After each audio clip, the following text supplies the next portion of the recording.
A e dini se populli shqiptar ka shpëtuar me mira të huaj, jo vetëm në tërë shqiptare, por edhe jashtë vendit?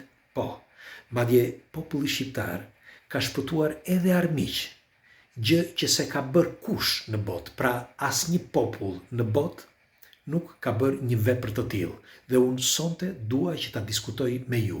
Në ekskluzive, nuk e ka bërë kush deri tani një përmbledhje kështu si është ta bëjmë sonte, dhe për herë të parë po e them këtu, së bashku me ju, pra në këtë kanal. Kur nuk ka folur për këtë.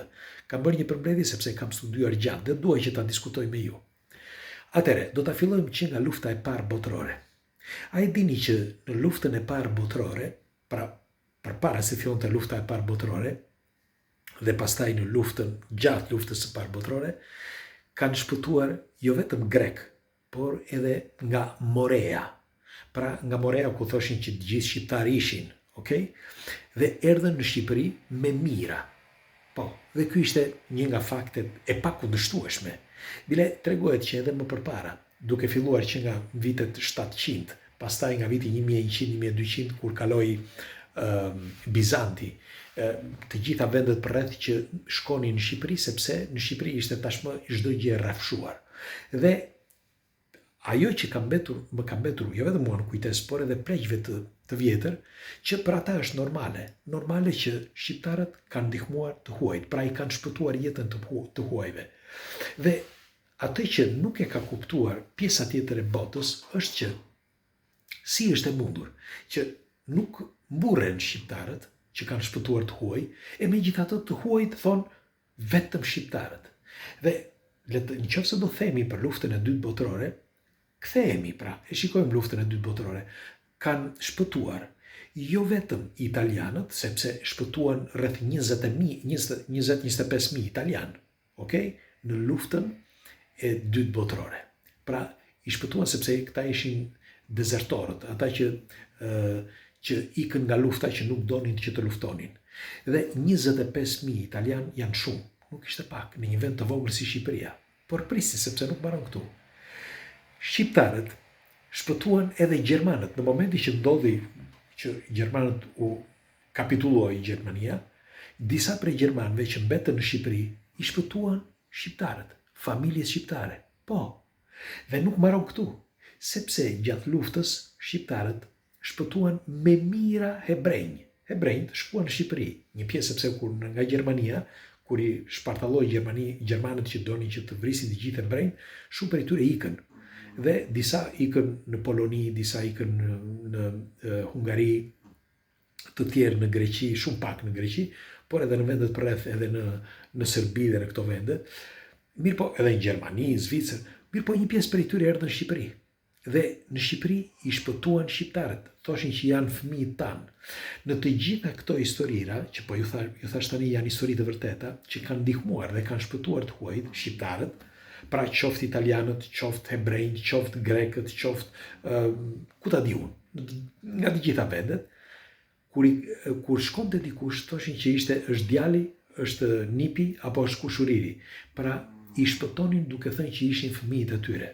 Dhe unë doja, sepse është madhështore kjo është për të bërë film. Është për të bërë film sepse është tepër e rëndësishme. Kjo nuk tregon vetëm bujarin e një vendi, të një kombi. Jo. Kjo tregon zemrën e madhe, nuk është bujari.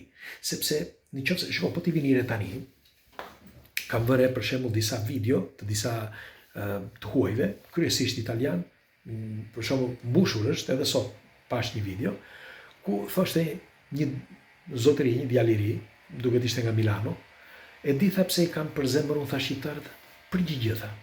Një, unë tha nuk jam gjetur mirë, tha sepse rrugët janë cop-cop, tha. Makinën tha e kam bërë, tha çfarë them. Ligjet tha janë mos o zot, me një fjalë nuk respekton ashtu siç duhet. Dhe ka raste, thot ai italiani, që për gjë më të vogël mund ta bëjnë gjë të madhe dhe të krijojnë probleme. Ke ndonjë gjë të madhe dhe e bëjnë gjë të vogël, pra nuk ka një rregull. Dhe ky thotë që gjën e vetme që unë përqej te shqiptarët, ata japin zemrën për ty, thotë. Ti do të shkosh diku, vin pas ti, thotë, shiko, të çojun pa problem fare. Ore na, ti t'jap lekët se më solli këtu apo më çove atje, nuk ka problem. Ore, do flesh këtu sonte, i thotë. Po jo, unë vete në hotel, po fliu këtu sonte, s'ka problem, në shtëpinë time. Pra, të gjitha këto zakone që për mendimin tim nuk janë të përcjella nga kultura të tjera, por gjenden brenda trojeve shqiptare. Unë mendoj që këto zakone janë nga zemra e madhe, nuk janë nga dashuria për një të huaj. Jo, kanë një zemër të madhe dhe kaq. Ju çfarë mendimi keni? Pse duhet të sillen kështu shqiptarët? Dhe pse kombet e tjera nuk e bëjnë? Pse? Madje sa më shumë ecin përpara dhe aq më shumë distancohen njerëzit, nëse keni vënë re. Kurse shqiptari jo, nuk ka frikë fare, nuk e çan kokën. Edhe sot e kësaj dite.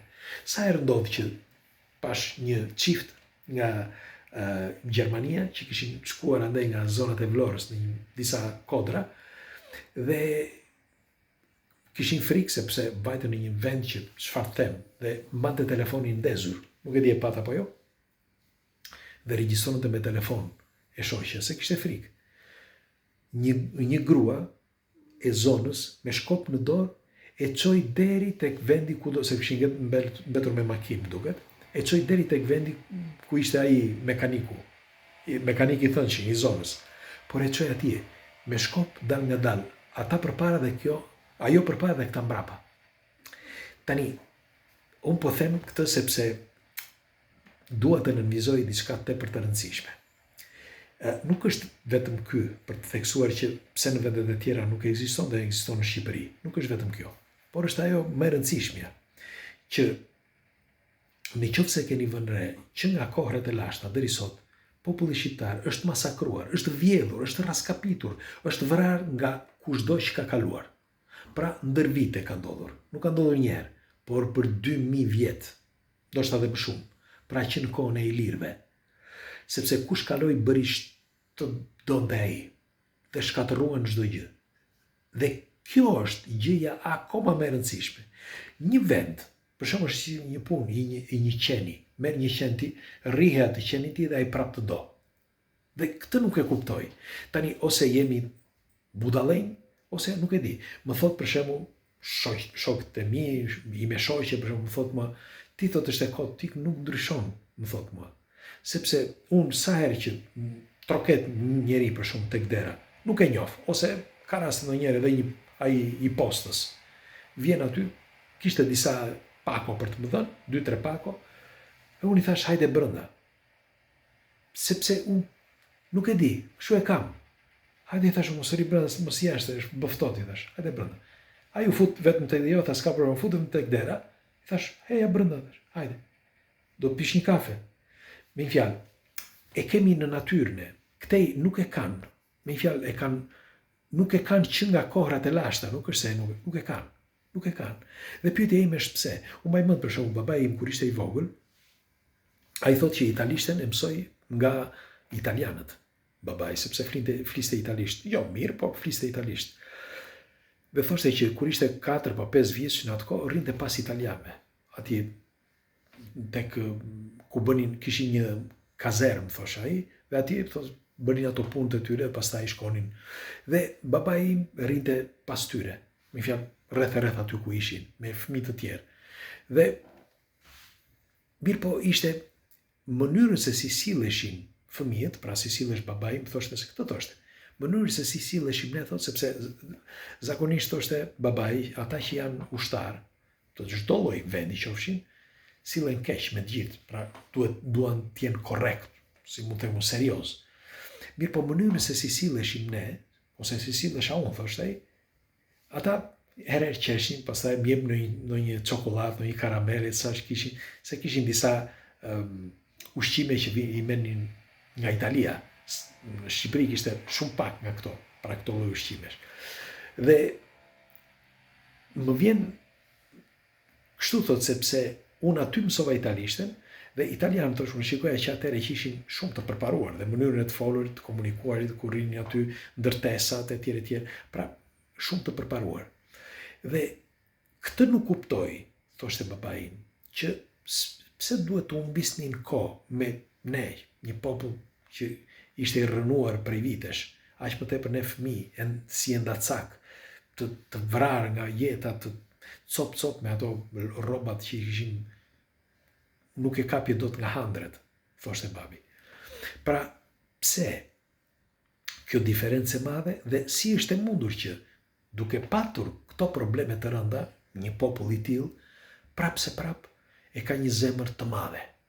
Unë po shikoj për shembull ku shkoj tek një familje shqiptare, nuk ka shans, edhe në rrugë, nuk ka shans që të më lërë. Jo, thot, do vish këtu, do vish të ham dreka, të pim diçka, ku ta di unë. Nuk ka shans. Dhe unë këtë duhet të nënvizoj. Pra, pse duhet ta diskutoj me ju, nëse është e mundur, të lini një koment. Pra, pse e ka populli shqiptar këtë dhe vendet e tjera nuk e kanë? Ose, nëse e kanë dhe vendet e tjera, kur nuk e kanë kaq të madhe këtë dëshirë, ose këtë respekt, ose këtë, si mund të quhet kjo, këtë mënyrë, ose këtë zakon, sa shqiptari. Pra, sa e ka shqiptari, nuk e ka askush. Pres komentet tuaja, duaj që ta diskutoj këtë, sepse është thelbësore. Unë mendoj që nga këtu fillon dhe mund të qepë çdo gjë. Do t'ja u them unë, dua t'ju ndihmoj për këtë, sepse e di se bëhet fjalë, por dua që t'ju u them juve, por mos ja tregoni askujt. Është pikërisht pra, sepse sa më i lashtë është populli, vini re. Po ti vini re në gjithë populli, sa më i ri është populli, popullata, dhe aq më distancë është, më distancë mes njëri tjetrit. Sa më i vjetër është populli dhe aq më shumë zakone të vjetra ka dhe aq më i dashur është. Ky është mendimi im tani, pres komentet tuaja. Okej? Rofshi, sa malet, suksese, Shqipe kudo që t'jeni dhe me zemër të madhe. Ju përqafoj. Hajde, kalofshi bukur.